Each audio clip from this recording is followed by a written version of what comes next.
This is 11 honors, and we're finishing our review. What about the name? My wife is named Sandra, and she doesn't like it. It's supposed to be a joke. I think she recognized it, but maybe I shouldn't even say it, but I'm gonna say it anyway. Sometimes if, I'm just joking with her, I said, is this Sandra or Sindra?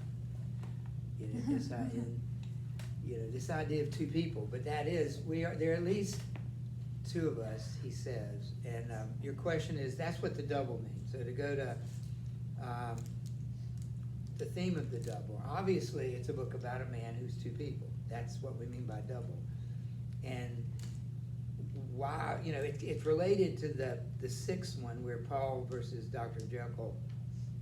But why are there two people? What does he mean there are two people?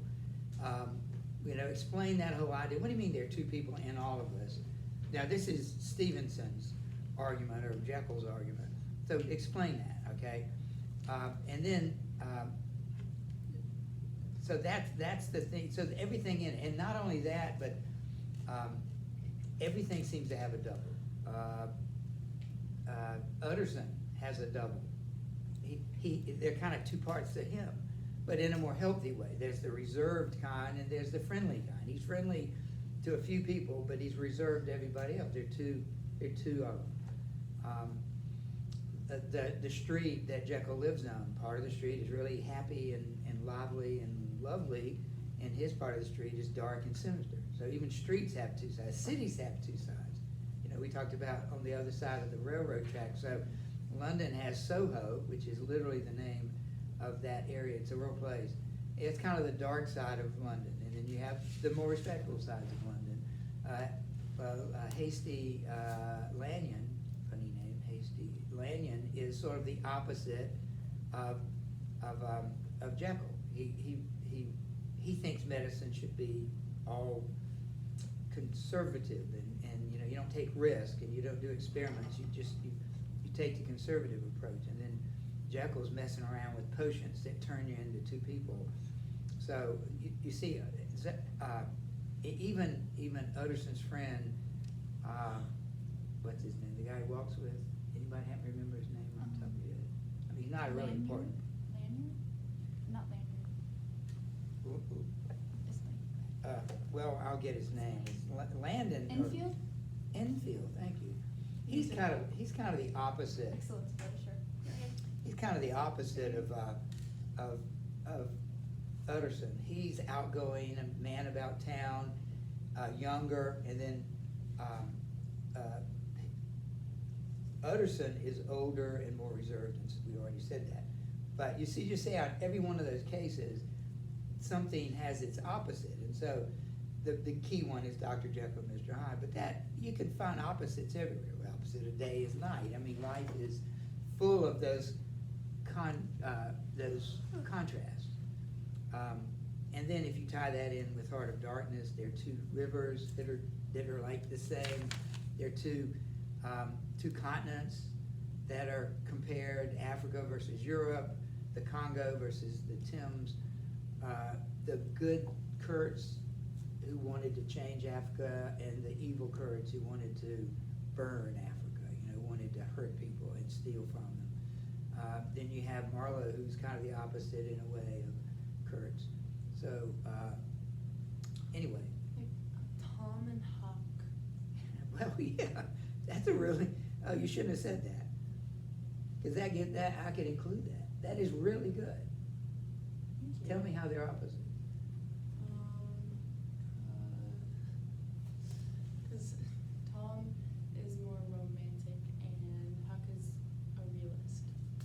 Excellent again. Now, could you take it one step further and show me how Tom is romantic and how Huck is real? That answers another question anyway, but that would be great to include that in this. I guess Huck looks at the world in simpler terms and looks more on reality. So, and we call that pragmatism or practicality. Remember, Huck always wants to, does it work or not? If it doesn't work, I'm not interested. Like prayer. Exactly, the magic lamp. He's very pragmatic. For instance, when those guys were were dying on the river. You know, he actually stole their boat so that they could not get off the boat. Remember the 3 robbers? So they died out there. Did he feel bad about it? For like a second, and then he thought, Because? this is how I was, like, he was like, but I wouldn't have lived if I hadn't have done it, right? Right? I just didn't hear you. He felt bad about it for like a few seconds, but then he got over it because he realized he would have died if he hadn't taken it. So, I mean, you can't get more practical than that. It's me or him. It's gonna be me, you know, I'm gonna pick me over him. Very practical response. So those are ways in which Tom is Huck is very realistic. How is Tom romantic? Remember, romantic means emotional, what are some other ways you could be romantic? Focus on nature. Yeah, unrealistic, idealistic, so imaginative. So how is Tom like that? What is Tom always like whenever he does something? Like, he'll think of like complex or interesting ways to do stuff to try to make it more like The book. fairy tale-like. Exactly. And to him, that's more fun, but is it more practical? No, just the opposite. So that's and you could find several examples of that. That's a really good thing to add to this. I'm trying to see how far you could go with this. I think that's probably far enough. So what I might do is put Huck Finn as an option, you know, like Huck, Tom,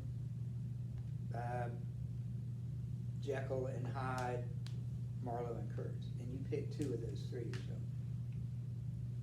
Glad you said that. That's one reason I've been teaching all these years. I learn a lot from you guys. Don't tell anybody. I've said sometimes, you know, I do this for free, but just don't tell anybody. What does the theme of science mean? Is that like how Dr. Jekyll uses science to cure moral problems? Yes, That's science, exactly what it means. and yes, in particular drugs, and medicine to fix something that can't be fixed by drug, or shouldn't be fixed by drugs. And what you could argue is how did science get him in trouble? And that's very close to the Paul versus Jekyll thing. And really, those things should be merged into one question. Because like you said, you can't solve a moral problem with science. By the way, does this, did you read any, were you able to read any of Inferno? Do you remember what, I don't know if you could remember this far back, but do you remember what Virgil represents? 7 levels. Yeah, well, Yeah. Virgil represented human wisdom. And the book was trying to express that human wisdom can't get you into heaven. Just like science, there's certain things that in their own way are good, but they're limited. Science is limited in what it can do. It cannot solve a moral problem. That you have to have somebody from outside, in other words, God, to solve some of these problems.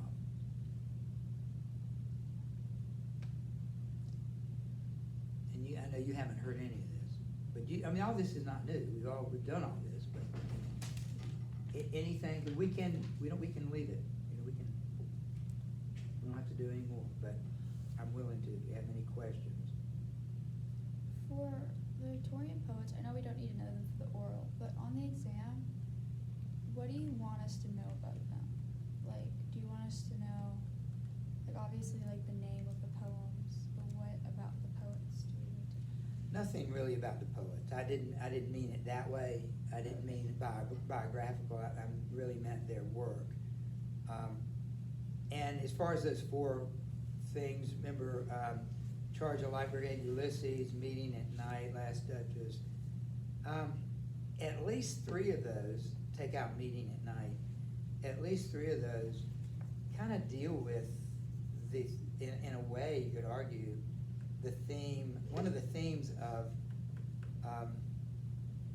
this time period is imperialism. And my Last Duchess is about a guy who tries to dominate people, you know, just like the European countries were trying to dominate smaller countries. Ulysses is about a guy who wanted to learn and wanted to soak up all he could, fight wars and things. So it was kind of a spirit of the age. And Charge of Light Brigade, literally, why the British in, why are they in, what's the name of that place? It's right under Ukraine. Crimea, yes. Why are they in Crimea? England's way over here. Why are they fighting a war against Russians in the Crimea? You could say the same thing about us. Why are we? But anyway, that shows you that the British were everywhere. They had interests everywhere, and they had interests here. They had financial, geographical, political interests here. So that's all three of those. Meeting at night is the exception, but all those other three could be fit into an argument about the spirit of the age. Yeah. Can I answer a Sure.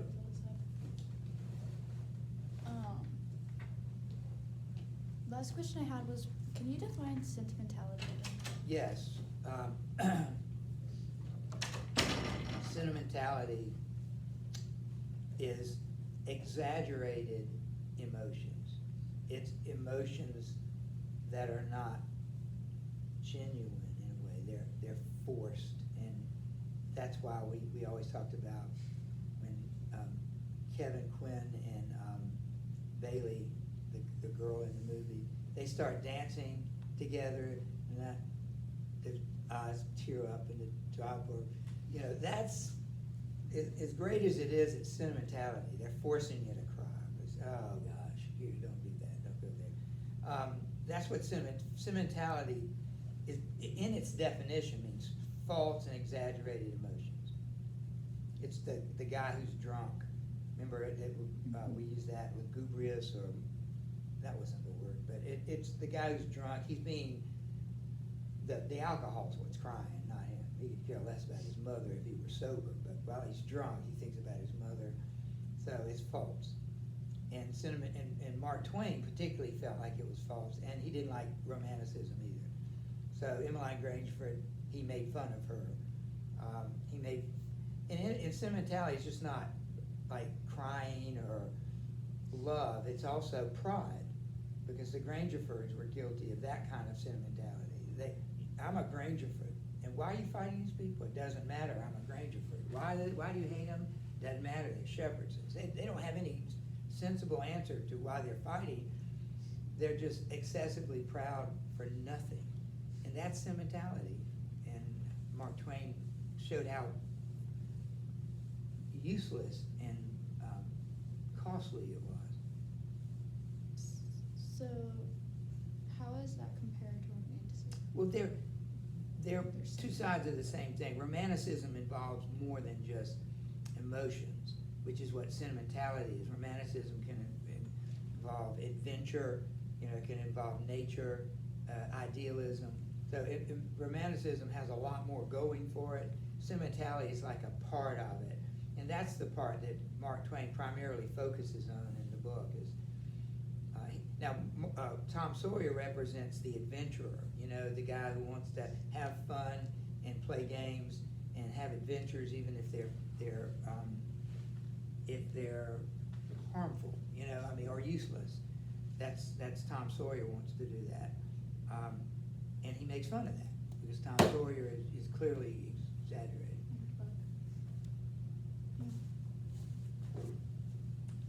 Do you have any questions? I know you hadn't really looked at that. So, I don't know if I heard Sarah right, but is the Dickinson and Whitman Day, is that gonna be on polls? Didn't I mark that off? No, we did talk about it. No, the Tennyson. It's Tennyson and Browning tomorrow. Like, I won't ask anything about it. So, could you go in the, themes and style of the Dickinson? Yeah, do you remember some of this? Whitman and Dickinson? I wrote it down. Just reading it. Count on Sarah.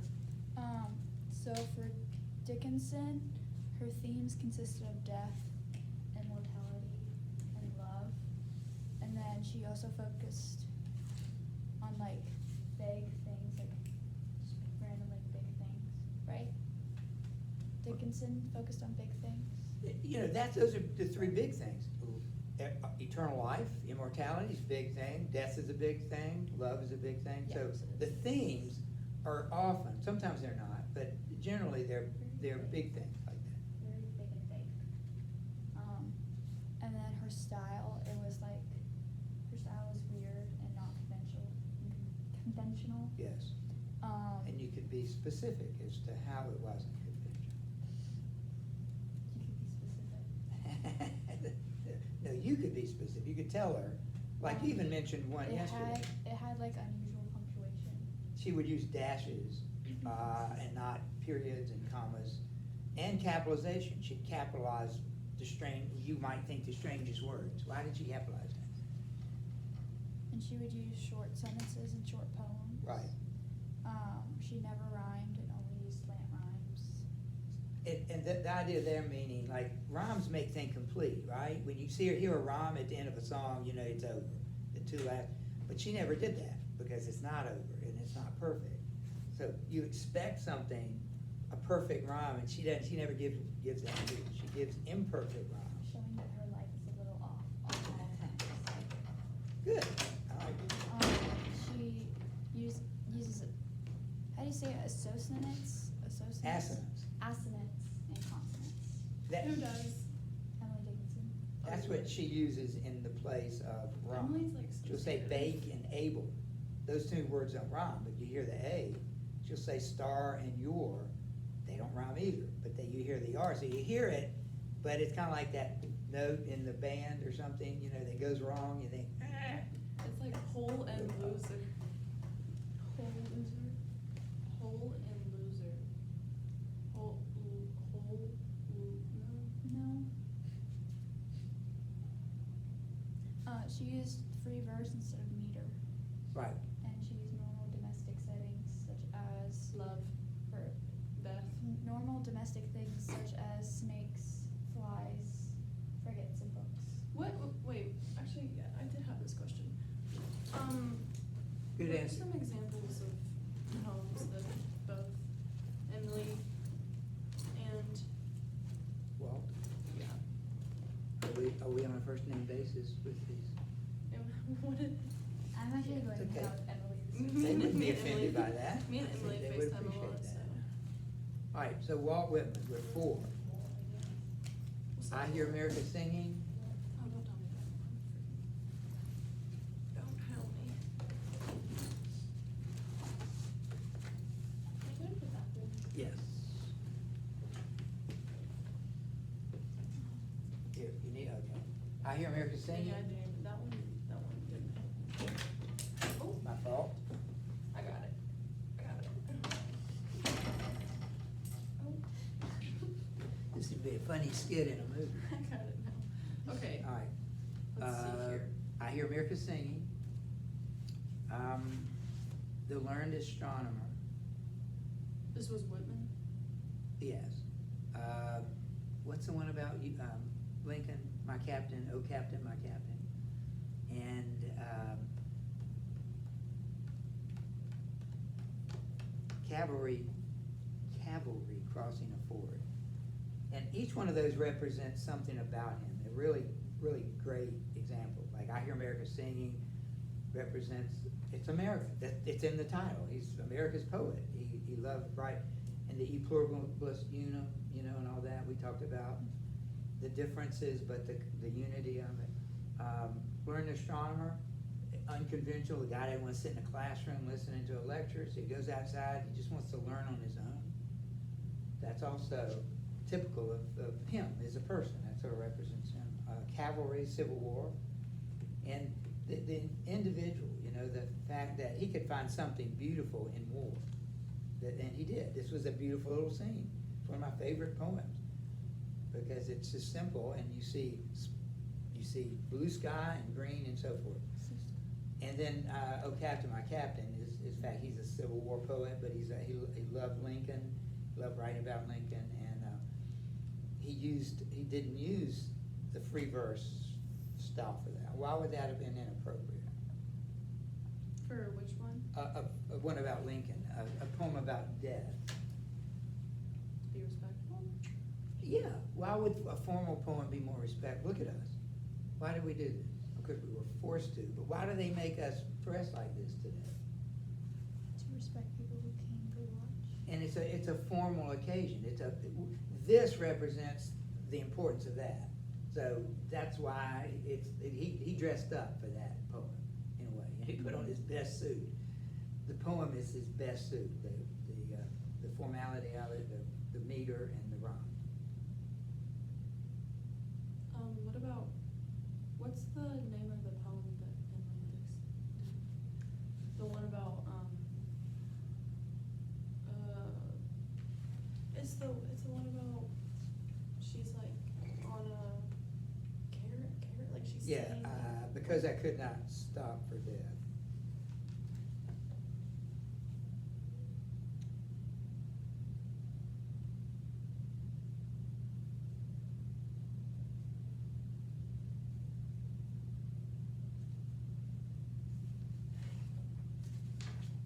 Okay, the name of the poem is There's No Frigate Like a Book. I couldn't remember the title of it. No, I thought it had frigate in it.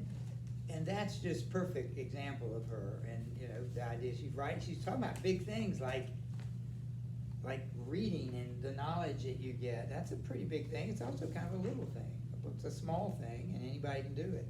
And the poem talks about how cheap it is. How you can travel anywhere in a book and it doesn't cost you but the price of the book. But you can also do something frigates can't do, and you can travel back in time, which is something it only can do in a book. So, and also it affects your soul. So I mean that it doesn't even involve time. That's timeless. So that's how big reading is. So you see how she takes something kind of little and makes it big, or talks about something big in terms of little things, which is what she's doing here.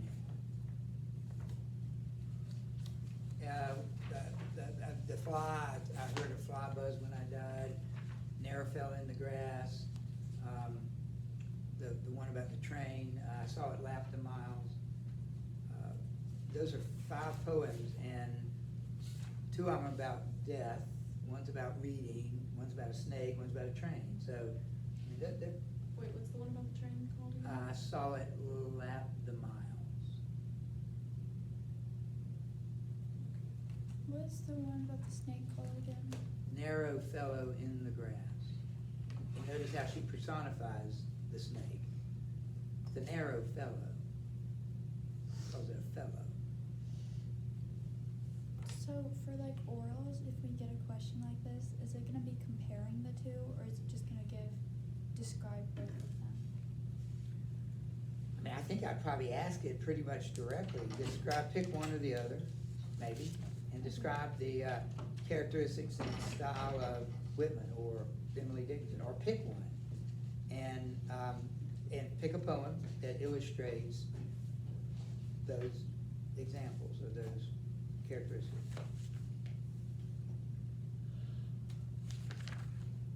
And I recorded that if you want to check it later. Anything else? This is gonna sound dumb because we've gone over it like 15 times, but what is the definition of imperialism? The straight definition. Well, you could use what Ms. Roberts gave you, but it's simply a country either invading or influencing or dominating. There are different ways that it can do that in order to, I don't know what she told you at this point, but in order to steal, really, rob, take natural resources and other things from that country. It was a way to exert influence over that country that benefited the imperialistic country.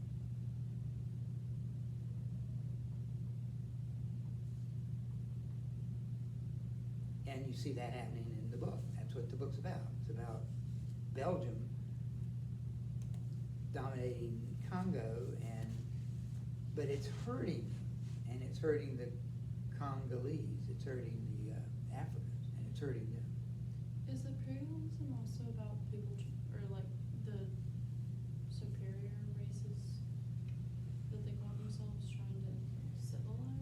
Yeah, but I don't know that they would call it that. The people that see it that way, Right. that's such a charged word, they probably wouldn't Right. call it that. I don't know what they would call it, but that is a part of it. That was the excuse for conquering a country. We're just trying to make their lives better. We're trying to bring civilization to them. And the funny thing, we see the Europeans were more uncivilized and at least as uncivilized as the native. Look at Kurtz. He became better than the natives at what they do. He just adopted their methods and made them work better. So he didn't make them more civilized, they made him more primitive. So the country had that effect on him. And that's why the book's about darkness, because darkness always wins.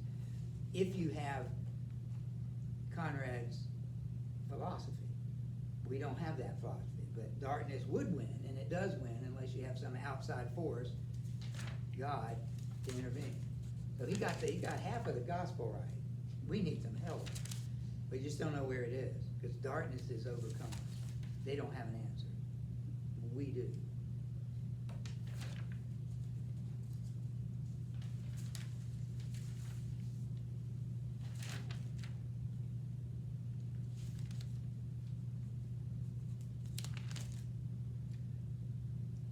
So you will, don't forget how this works. You will get, YouTube will get a separate bowl or something. I don't remember exactly how we did that, but I'll put your questions in there and she'll put her questions. And of course you will too in your class. So, do we have to get there earlier? Do we get there? What time, which one are you, A, B, or C? C. Okay, 12:45. I mean, you get here at 12:30, you'll be in plenty of time. Ms. Roberts said you get there at like 8:20, 8:25. That helps. The sooner we get started, the sooner you guys can leave. Go hold that city for Wait, yours starts at 12:45. Yeah. Dang, girl. Yeah, it stinks. Yeah, I am too. So happy that I'm not in like C. I hate my group. I fully hate my group. Would you want to Don't sneak have in, anyone- Would you want to sneak into ours? I wish. You wanna tell that It's just so, story about you having to sit all by yourself? I had to over here? sit by I haven't heard that myself. today. for midterms, I literally went downstairs and sat in physics and nobody talked to me at all. I sat by myself jealous. and I teared up because no one came up You and did tried to not talk to tear up. me. I did. It made my anxiety worse than it was because I remember last year I did orals with like all my friends, so they were really encouraging when you like went up and stuff. And they would like, I remember waiting to go to midterms downstairs in Mr. Feeney's, and we were all like studying and talking, we were encouraging no, we each were other. manifesting. We were Yes. listening to like Hey, subliminal no way. audios. You're a It was I a have joke. we have a video. It was a joke, but But you were like it was doing it. so like that helped. But last I listened to those a two mid- you look like Ariana Grande. whatever they called Midterms. midterms was not fun at all. It was scary because all the guys are just like yelling at each other. The fact that I've done that. Well, It's okay. probably the last time you're No, ever gonna no, be in that situation. It's the last time. Wait, we have to take midterms next year. But not, it'll be Our different. group is It's like- true. You won't be We doing. don't have any We all have the same segregated groups. like that, Cause yeah. the only boys we have are Daniel, Todd, and Ethan. We have 15 minutes. I don't know what we have time to do. I want to see that movie. Let's or watch part it. of Let's How go can right we now. do that Wait, in what? 15 minutes? When does class, our We can watch classes Five, like, five after, 1:05. They're normal. oh, the classes are completely normal? Like, Yeah, afternoon. Completely normal? Yeah. Except they're cutting out the rest for SheBlackCom right now. I underestimated or overestimated how Oh, we that's right, have, 'cause we had math this morning. we have 7 minutes, so we can't even do that. Oh my gosh. It's 55, No 12:55. So, We can act out the scenes. Let's talk about What our about the- favorite moments from this year. Favorite moments? My favorite moment is when I spilled Isabella's Coke all over. Yeah, my favorite moment was hearing y'all bicker about cherry Coke and Sierra saying, my paper smells like cherry Coke now. I have a It's going- cultural question to ask you. Who is Harry Styles? You don't know who he is? I think he's a singer, but that's all right. Okay, good. He's a singer and actor. And Alright, he's not An gonna. influencer. I was behind a car yesterday, in the back of the car, this is what it said: two moms need, which was crossed out under it, have Harry, something tickets. Is he on a concert tour near you? He's going on, he just announced one that's going on in, the fall. Are they gonna be in this area? I think it's just in New Charlotte. York. Is isn't it just Charlotte? Oh. When he comes here, he goes to Charlotte or Raleigh, but no, he That's doesn't what do it the said, two Greensboro. moms Yeah, need not to brag. slash have. We know you saw him How was twice. that? It was really cool. I saw him literally last week in concert. Really? Yeah, Just get us cool studying for exams. Where? in New York. You said Harry What? Styles or Review? I didn't go to Harry New York Styles. just for Harry Where was Styles it? or What Review? arena was it? Madison Square Garden? No, I don't know. It was like a random one night only kind of thing, cause he just released an It was album. the day of the album release, so he played the entire thing. That all the way sounds through. incredible. Huh? So that sounded like a pretty He big was in deal. One Direction. He What? wasn't He was in One Direction. I always forget They that. were a boy band, right? Yeah. I remember that. Seems So he's British? Yeah, he's British. British. British love. Oh, you, It's Harry Styles. you sound shaky. Did he sing like So that? fake. Yes. That's exactly how he sounds. No, he doesn't sing like that. You want to snore? I can imagine Mr. Powell listening